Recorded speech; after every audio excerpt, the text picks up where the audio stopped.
Brought to you by TechnoSpark 20 series smartphones.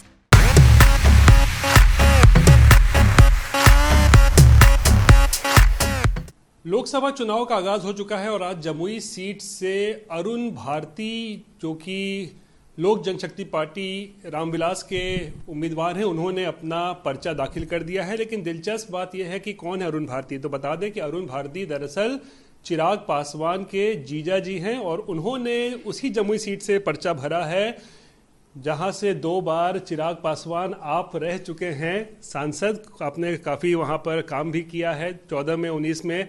इस बार वो seat आपने आखिर क्यों छोड़ दी है चिराग, ये बताइए पहले। देखिए, मेरे सामने ना दुविधाएं थी, 2 दुविधाएं।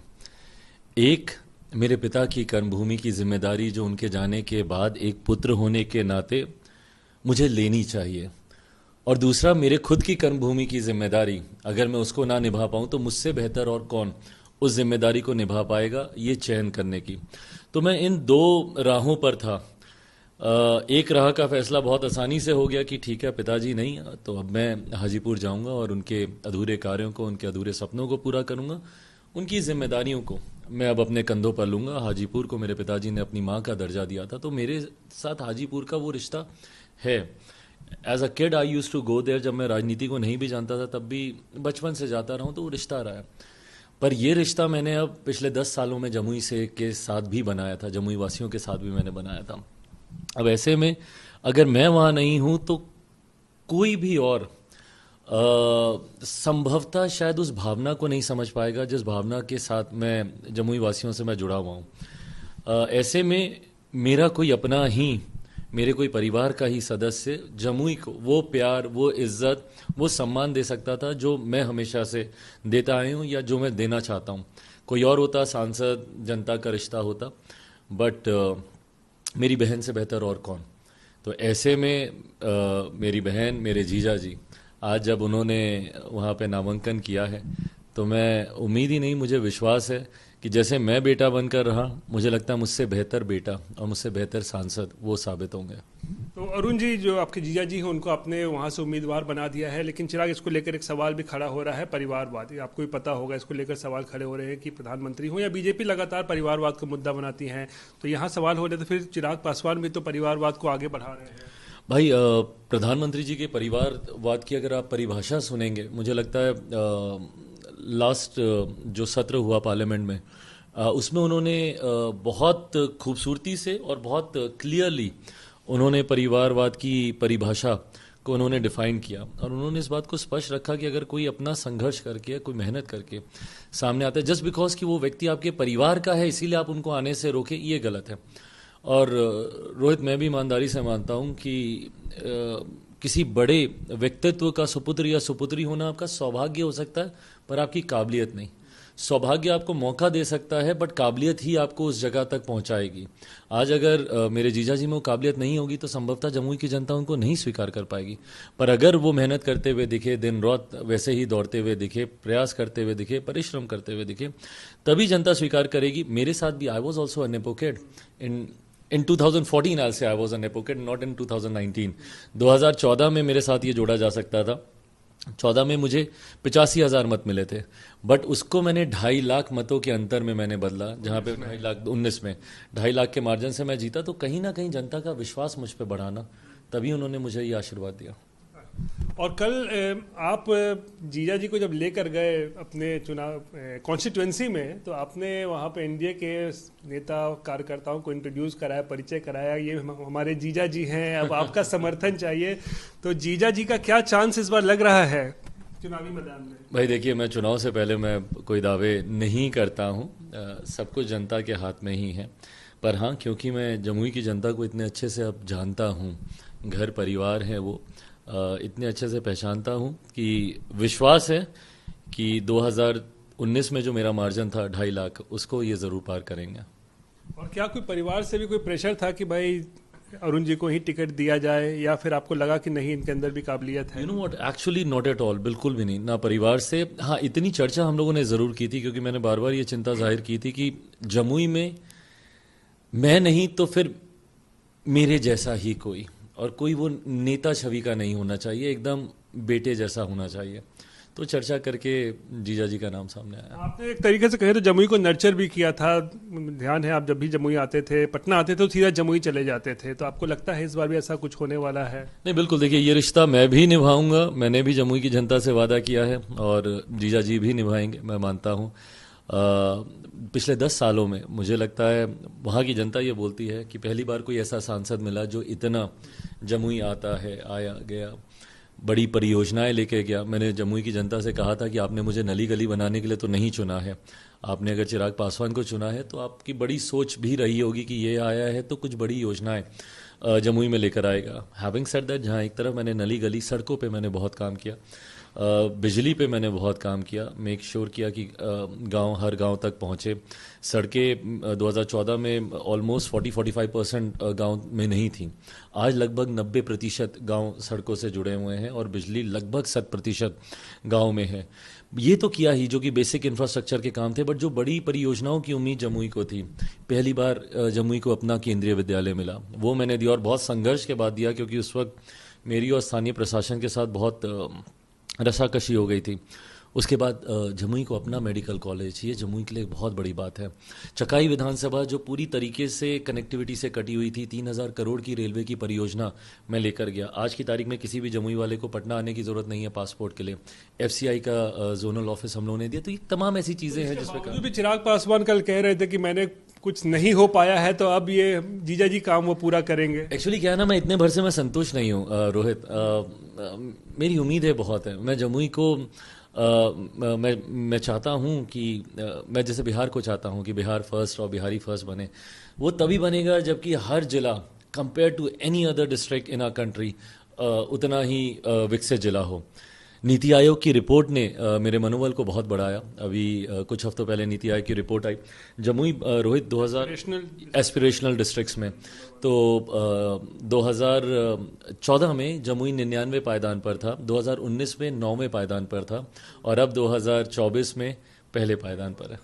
अच्छा, तो ये बताइए क्या कोई वहाँ लगता है आरजेडी के उम्मीदवार कोई कड़ी टक्कर दे पाएंगे? वहाँ से आरजेडी ने उतारा है एक महिला को। देखिए, मैं हमेशा से, आप मुझे जानते हैं, मैं हमेशा सकारात्मक राजनीति करने का पक्षधर रहा हूँ। किसी को डाउन साइज करके या किसी को डिमीन करके या बोल के अरे इनसे क्या होगा उनसे क्या होगा, मैंने कभी ऐसा नहीं किया। मैंने 2 चुनाव लड़े, बट मैंने कभी, मुझे नहीं लगता, और आप आर्काइव्स में भी देखिएगा, मुझे नहीं लगता कि शायद मैंने कभी अपने ओपोनेंट का नाम तक भी मैंने लिया हो। क्योंकि मुझे अपनी लकीर इतनी लंबी खींचनी है कि ऑटोमेटिकली मैं आगे निकल जाऊं। मुझे दूसरे की लकीर को काट कर, उसको छोटा कर कर, उनको डिमीन कर कर मुझे आगे नहीं बढ़ना। जीजा जी की जीत पक्की आपको लग रहा है इस बार? मैं मानता हूं।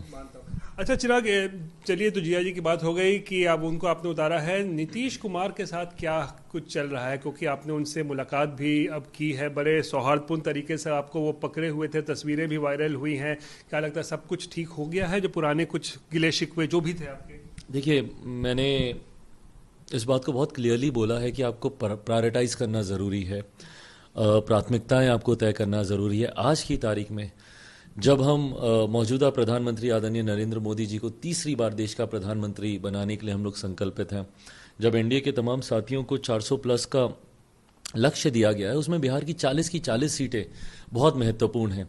ऐसे में किसी 2 घटक दलों के बीच के मतभेद की वजह से गठबंधन को उसका नुकसान हो जाए, ये कतई उचित नहीं है।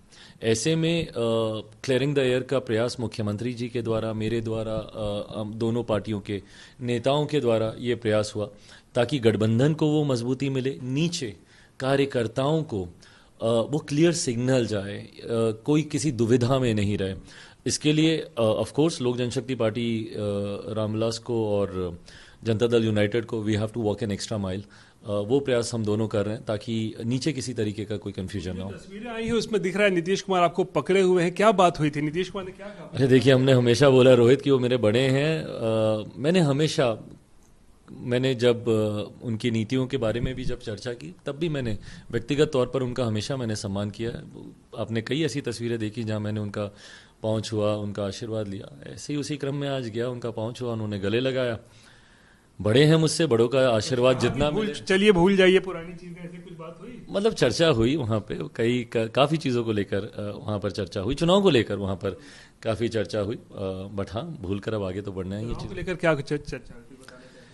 नहीं, ऐसे ही सीटों को, प्रत्याशियों को लेकर, चुनावी रणनीतियों को लेकर, कहाँ पे कितने प्रोग्राम, कैसे प्रोग्राम, मुख्यमंत्री जी के प्रधानमंत्री जी के कैसे कैसे कार्यक्रम लगेंगे, क्योंकि हम ही नहीं थे, भाजपा के भी तमाम वरिष्ठ नेता वहाँ पर मौजूद थे। उप मुख्यमंत्री भारतीय जनता पार्टी के बिहार प्रदेश के अध्यक्ष सम्राट भाई भी वहाँ पर थे, मंगल पांडे जी भी थे, बिहार के मंत्री।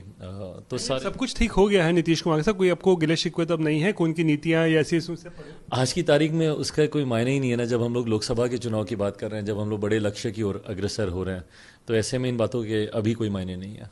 चलिए थोड़ा सा चाचा के बारे में बताइए। चाचा तो अब मैं कह सकता हूँ कहीं के अभी शायद नहीं रहे, एनडीए में बने हुए हैं, लेकिन क्या लगता है चाचा को आप माफ कर पाएंगे जो उन्होंने 2021 के लिए किया था? अरे रोहित, मैं बहुत छोटा हूँ उनसे, उम्र में, रिश्ते में मैं कोई नहीं होता उनको माफ़ करने वाला। बट हाँ, आपके साथ जो हुआ था, आपकी पार्टी के साथ जो नहीं, बट हाँ, मेरी पार्टी से ज़्यादा मेरे परिवार, क्योंकि ये सिर्फ राजनीतिक ही नहीं, पारिवारिक विषय भी है। और मेरे परिवार के कई ऐसे बड़े हैं जिनको उनसे बहुत नाराज़गी है, बहुत ज़्यादा भी है। नाराज़गी। बिल्कुल, मेरी फूफा हैं, आप उनसे बात कीजिएगा, मेरे फूफा जी से आप बात कीजिएगा, उनको जो नाराज़गी है, मतलब मेरी फूफा उनको राखी बांधने तक नहीं जाती, इतनी नाराज़ हैं कि उन्होंने पापा के जाने के बाद जो जो चीज़ें पार्टी परिवार के साथ की। हैविंग सेड दैट, मैंने वही कहा कि पारिवारिक विषय में बहुत ज़्यादा सहज महसूस नहीं करता इस पर चर्चा करने पे। भविष्य के घर में क्या है मुझे नहीं पता, बट फिलहाल कोई ऐसी पॉसिबिलिटी नहीं है। आपको पॉसिबिलिटी पैचअप की या प्रयास भी नहीं है ना कहीं से, उनकी तरफ से कोई ऐसी कोई भावना नहीं दिखती कि हमने कुछ गलत किया या कुछ गलत हुआ। वो लोग शायद महागठबंधन में ट्राई कर रहे हैं, दे आर नॉकिंग डोर्स, अलग अलग पार्टियों के पास प्रयास कर रहे हैं कि शायद कहीं से उन्हें चुनाव लड़ने का मौका मिले। बट मेरे पास कोई, आपके अंदर आज भी तकलीफ है, आपके अंदर जो हुआ था? स्वाभाविक है रोहित, क्यों नहीं होगी। मतलब आप भूले नहीं। पापा के जाने के बाद वही मेरे पापा थे ना, उन्हीं की मुझे ज़रूरत थी सबसे ज़्यादा। ऐसे में वही मेरा मार्गदर्शन करते। रोहित, मैं कब इतना बड़ा हो गया कि मैं अब अकेले भाजपा जैसी दुनिया की सबसे बड़ी पार्टी के साथ में अकेले सिंगल हैंडेडली मैं नेगोशिएशंस कर रहा हूँ, सीटें हम लोग बांट रहे हैं। मुझे नहीं पता कि मैं कब इतना बड़ा हो गया। पापा के साथ पापा करते थे, पार्टी के लोग करते थे, और उनके बाद ये जिम्मेदारी चाचा पे ही थी। ऐसे में एकदम बीच मझधार में मुझे जिस तरीके से, और सिर्फ छोड़ ही नहीं दिया गया, इतना धकेला गया उस मझधार में ताकि मैं डूब जाऊं। पार्टी से ही अलग नहीं किया गया, मुझे परिवार से भी निकाला गया, मेरे घर से मुझे निकाला गया। ये तमाम चीज़ें मुझसे, मेरी पीढ़ी के सारे भाई बहनों को छीन लिया गया। कल को हम ही लोग थे ना जो सुख दुख में एक दूसरे के साथ रहते, बट मेरे सारे भाई बहनों को वहाँ पर मुझसे अलग कर दिया गया। तो ऐसे में यकीनन मैं वो वाक़या नहीं भूल सकता जब मैं बीमारी की हालत में दरवाजे पर मैं खड़ा हुआ था बहुत देर तक, मेरे हाथ में कैंडुला बना हुआ था। I was not well that time, और उस वक्त जब मैं अंदर जाता हूँ 1-1.5 घंटे का जब दरवाज़ा खुलता है, तो सामने चाची आती हैं, और मैं हमेशा की तरह मैं उनके पाँव छूता हूँ तो 2 कदम पीछे हो जाती हैं, और पीछे होकर बोलती हैं कि तुम्हारे साथ जो हो रहा है वो अच्छा हो रहा है। मतलब एक माँ अपने बेटे के लिए ऐसे कैसे बोल सकती है कि तुम्हारे साथ जो हो रहा है अच्छा हो रहा है। भाई, अगर मैं आपका अपना बच्चा होता, आपका अपना सगा बेटा होता, तो क्या तब भी आप यही कहती मुझे, या तब भी चाचा ऐसा ही करते मेरे साथ? हकीकत यह है कि इन्होंने मुझे कभी घर का बड़ा बेटा माना ही नहीं। But having said it all Rohit, मैं इन सब चीज़ों से अब बहुत आगे निकल गया हूँ। काम पे बहुत ध्यान दे रहा हूँ, अब इन सब चीज़ों में नहीं उलझना मुझे। अच्छा, ये महागठबंधन का क्या चल रहा है? लालू प्रसाद जिस तरीके से सिंबल बांटे जा रहे हैं, कांग्रेस को कोई पूछ नहीं रहा है, क्या लगता है कि कोई टक्कर यहाँ पर हो पाएगी, महागठबंधन होगी? पहली बात, ये पूर्णता उनका इंटरनल मैटर है, उनके गठबंधन का मैटर है। जब कांग्रेस को एतराज़ नहीं तो मुझे क्या एतराज़ हो सकता है? जब वो लोग इस पर कोई टिप्पणी नहीं कर रहे तो मैं क्यों ही करूं? बट हाँ, मैं इतना ज़रूर बोलूँगा, राजनीति में हूं, और गठबंधन धर्म की मर्यादा, आज जब आपने मेरे मुख्यमंत्री के बारे में पूछा तब भी मैंने यही बोला कि भाई, गठबंधन धर्म की मर्यादा कहलाती है कि हम लोग को सारी चीज़ों को छोड़कर अभी एक साथ आना चाहिए। हम लोगों को, राजनीति का विद्यार्थी हूँ, स्टूडेंट ऑफ पॉलिटिक्स हूँ, हम लोगों ने सीखा ही यही है कि सबसे ऊपर राष्ट्र हित होता है, फिर गठबंधन का हित आता है, फिर आप जिस दल के हैं आप उस दल का हित आता है, और आखिर में कुछ बचता है तो इंसान अपने व्यक्तिगत हित के बारे में सोचे। ऐसे में गठबंधन की मर्यादा कहती है कि आपको बिना चर्चा किए हुए, बिना एक एमिकेबली एक डिसीजन पे पहुँचे, इस तरीके से सिंबल बांटना उचित नहीं है। बट हैविंग सेड दैट, वो उनका मैटर है, बांट रहे हैं। इंडिया गठबंधन का कुछ लगता है, कुछ क्या रहेगा उनका? देखिए, आज की तारीख में तो नहीं लगता। पहली बात तो इंडिया अलायंस अब रहा कहाँ है मुझे नहीं पता।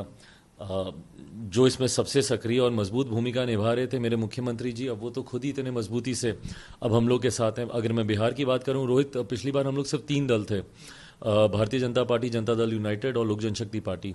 3 दलों ने ही मिलकर 40 में से 39 सीटें जीत ली थी। इस बार तो अब 2 और मजबूत दल हम लोग के साथ आ गए हैं।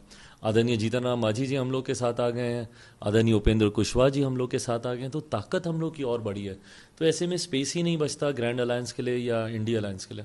आखिरी सवाल, पिता की तरह कुछ भविष्यवाणी?